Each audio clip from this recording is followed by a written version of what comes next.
Hello বন্ধুরা, আপনারাও কি ডালহৌসি ঘুরতে যাওয়ার প্ল্যান করছেন? তাহলে এই ভিডিও আপনার জন্য। আমাদের জার্নি শুরু হবে পাঠানকোট ক্যান্টনমেন্ট স্টেশন থেকে। বাই বাস বা বাই কারে আমরা পৌঁছাবো ডালহৌসি।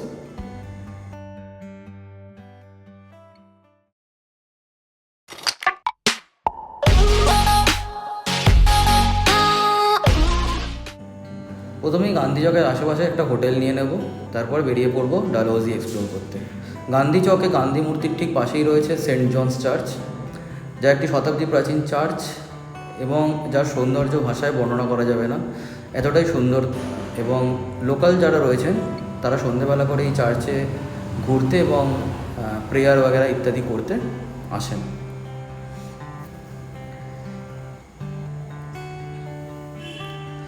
গান্ধী চকের চার্চ দেখে নেওয়ার পরে এবং গান্ধী চকে কিছুটা সময় কাটানোর পরে গরম সড়ক ধরে আমরা এগিয়ে যাব সুভাষ চকের দিকে। বলে রাখি, এখানে দুটো রাস্তা আছে। নিচের রাস্তাটিকে বলা হয় গরম সড়ক এবং ঠিকের ওপরে একটা রাস্তা আছে যেটাকে বলা হয় ঠান্ডি সড়ক। আপনি যে কোনো দুটোর মধ্যে যে কোনো একটি রাস্তা ধরে আপনি সুভাষ চকের উদ্দেশ্যে যেতে পারেন। গরম সড়ক ধরে যাওয়ার পথে দুপাশে অনেক খাবার দোকান, ক্যাফেস, গিফট স্টল ইত্যাদি আপনারা দেখতে পাবেন। আর সাথে প্রাকৃতিক সৌন্দর্য তো রয়েইছে। প্রচুর লোকাল মানুষজন আপনার সাথে হাঁটবে এবং একটা জিনিস থেকে এখানে একটু সাবধানে থাকবেন, এখানে কিন্তু খুব বাঁদরের উপদ্রব আছে। যদি আপনার হাতে কিছু থাকে সেক্ষেত্রে সেগুলো কিন্তু তারা খেয়ে পড়ে নিয়ে নিতে পারে, তাই একটু সাবধানে যাবেন। তো যাই হোক, মোটামুটি 10 মিনিটের হাঁটা পথে আমরা এসে পৌঁছালাম সুভাষ চকে। আই লাভ ডালহৌসি লেখা একটা বোর্ডের পাশ থেকে এগিয়ে গিয়ে ডালহৌসি ভ্যালির সুন্দর দৃশ্য আমাদের মুগ্ধ করলো এবং তার থেকেও মুগ্ধ করলো আমাদের দেশনায়ক সুভাষচন্দ্র বসুর এই মর্মর মূর্তি। বাঙালি হিসাবে খুবই গর্ববোধ হচ্ছিল। এখানেই রয়েছে সেন্ট ফ্রান্সিস চার্চ, যে চার্চটি ব্যক্তিগতভাবে আমার আগের চার্চটির থেকেও বেশি সুন্দর লাগছিল। এবং বাস্তবে বলতে গেলে বিভিন্ন হলিউড বা বলিউড মুভিজে, স্পেশালি হরর মুভিজে আমরা যে ধরনের চার্চ বা যে ধরনের অ্যাম্বিয়েন্স দেখে থাকি, বেশ খানিকটা সেরকম একটা ফিল আসছিল এই চার্চটি দেখে। অসাধারণ সুন্দর, অসাধারণ। পারিপার্শ্বিক পরিবেশ থেকে শুরু করে ব্রিটিশ আর্কিটেকচার, যেটা খুবই সুন্দর লাগছিল এবং ইতিহাসের পাতায় নিয়ে যাচ্ছিল আমাদেরকে বারবার করে। আজকের মতন এতটাই ছিল, বাকি কাল সকাল থেকে আমাদের শুরু হবে ডালহৌসির মেন জায়গাগুলো এক্সপ্লোর করা।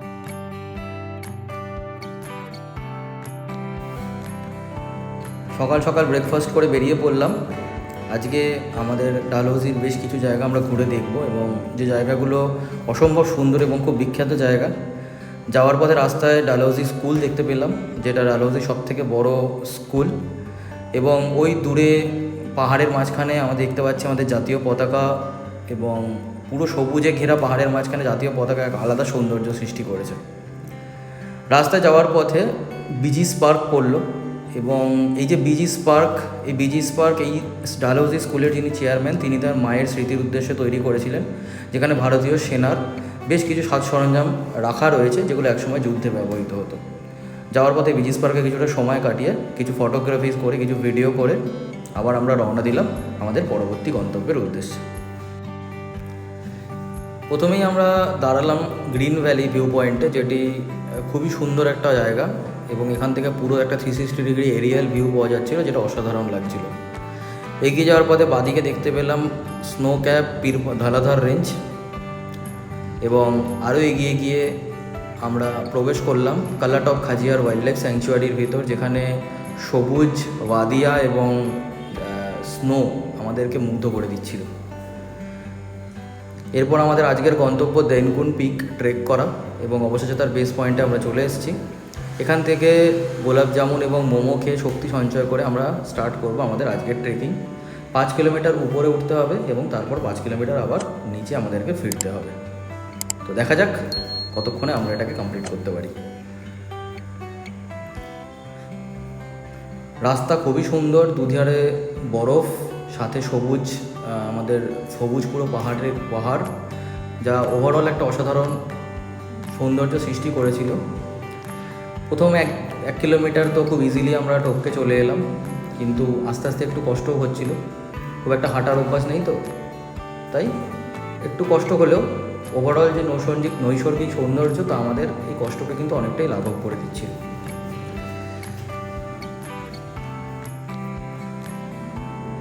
আসার পথে দূরে দেখতে গেলাম ইন্ডিয়ান এয়ারফোর্সের বেস ক্যাম্প। লোকাল আমাদের যে ড্রাইভার ভাই ছিলেন ওনার থেকে শুনলাম এখানে এশিয়ার দ্বিতীয় বৃহত্তম র্যাডার সিস্টেম সেট করা আছে।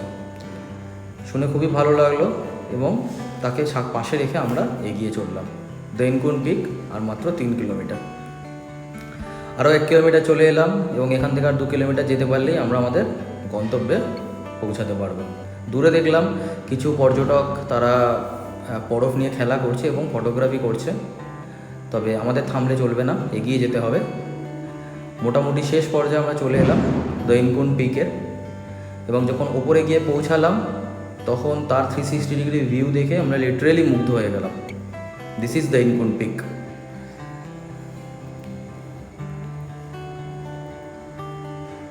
এখান থেকে আর 900 মিটার গেলে আমরা দেখতে পাবো মা ওয়ালাহানি মাতা টেম্পল। শোনা যায় এখানে একসময় দানবদের অত্যাচারে অতিষ্ঠ মানুষকে মা কালী পালোয়ানের মতো রক্ষা করতেন, সেই থেকে তার নাম হয় ওলাহানি মাতা। তো মায়ের দর্শন করে এবার আমাদের ফেরার পালা, নিচে নামতে হবে, কারণ এরপরে আজকে আমাদেরকে আরও অন্যান্য জায়গায় যেতে হবে। কালাটক খাজিয়ার ওয়াইল্ড লাইফ স্যাংচুয়ারির মধ্যে দিয়ে আমরা আমাদের পরবর্তী গন্তব্যের দিকে রওনা দিলাম। আমাদের পরবর্তী গন্তব্য খাজিয়ার ভ্যালি। যে খাজিয়ার ভ্যালির উদ্দেশ্যে আমরা রওনা দিয়েছি একে মিনি সুইজারল্যান্ড বলা হয়। তবে অ্যাকচুয়ালি যারা মোটামুটি একটু ভ্রমণ পিপাসু তারা জানেন যে কোনো পাহাড়ি এরিয়ায় যে কোনো সুন্দর জায়গা দেখলে মানুষ তাকে মিনি সুইজারল্যান্ড বলে আখ্যা দিয়ে থাকে। এটা মোটামুটি আমাদের একটা খুব ন্যাচারাল হ্যাবিট। তবে আপনাদের জানিয়ে রাখি, বর্তমানে আমরা যে জায়গাটির উদ্দেশ্যে যাচ্ছি এই জায়গাটিকে কিন্তু সাধারণ লোকমুখে যে মিনি সুইজারল্যান্ড বলা হয় তা নয়। এই খাজিয়ার ভ্যালিতে একসময় সুইজারল্যান্ডের থেকে লোকেরা এসেছিলেন এবং সেই সুইজারল্যান্ড থেকে আসা লোকেরা তারা এই খাজিয়ার ভ্যালি সৌন্দর্য দেখে তাকে মিনি সুইজারল্যান্ড বলে আখ্যা দিয়ে গেছেন। তো সুতরাং এটা আমরা বলতে পারি Khajjiar is recognized mini Switzerland of India. Okay, তো চলুন আমরাও দেখবো সেই জায়গাটিকে এবং এটা ফিল করবো যে সত্যি মিনি সুইজারল্যান্ডকে বলা যায় কি না। তো পৌঁছে গেছি আমরা খাজিয়ার ভ্যালিতে এবং এবার আমরা প্রবেশ করব সেই ভ্যালিতে যার সম্বন্ধে এতক্ষণ আমরা কথা বলছিলাম। দেখুন লেখা আছে ওয়েলকাম টু মিনি সুইজারল্যান্ড। এবং সুইজারল্যান্ডের লোকেরা শুধু একে মিনি সুইজারল্যান্ড আখ্যাই দেননি, এই ভ্যালি থেকে একটি পাথরও তারা নিয়ে গিয়েছিলেন যেটা সুইজারল্যান্ডের ভ্যালিতে কিন্তু রাখা রয়েছে। সত্যি মিনি সুইজারল্যান্ড, অসাধারণ সৌন্দর্য এবং এর যে 360 ডিগ্রি প্যানোরামিক ভিউ, এটা সত্যি আমরা ফটোতে সুইজারল্যান্ডকে যেরকম দেখে থাকি তার থেকে কোনো অংশে কম নয়। আরেকটু পরের দিকে আসলে এই গ্রিন ভ্যালি আরও গ্রিন দেখা যায় এবং যখন বরফের সময় থাকে তখন এটা কিন্তু পুরোপুরি স্নো ফিল্ড থাকে, পুরো ভ্যালিটা স্নোতে ভরা থাকে এবং গাছগুলো স্নো ক্যাপ থাকে। দারুণ, অসাধারণ। এখানে একটি হোমস্টেও আছে ভ্যালির ঠিক পাশে, আপনারা চাইলে সেখানেও থাকতে পারেন। বুকিংয়ের ডিটেলস আপনারা ইন্টারনেট ঘেটলে আরামসে পেয়ে যাবেন। তো আজকের মতো খাজিয়ার ভ্যালি আমাদের দেখা শেষ। এবার আমরা রওনা দিচ্ছি আমাদের হোটেলের উদ্দেশ্যে। যাওয়ার পথে পড়ল সর্দার অজিত সিংয়ের স্ট্যাচু, যিনি ভগৎ সিংয়ের দাদু ছিলেন এবং দেশভাগের ঘটনায় শোকাহত হয়ে তিনি দেশভাগের দিনই মৃত্যুবরণ করেছিলেন। তো তার স্ট্যাচু দেখলাম এবং মনটা শ্রদ্ধায় ভরে গেল। ঠিক এর অপোজিটে পাঞ্চকুলা ওয়াটারফল ছিল, বাট জল না থাকায় সেটা আমরা আর যাইনি। তো আজকের মতো এই অবধি, আবার পরের ভিডিওতে দেখা হবে হিমাচল সিরিজ নিয়ে।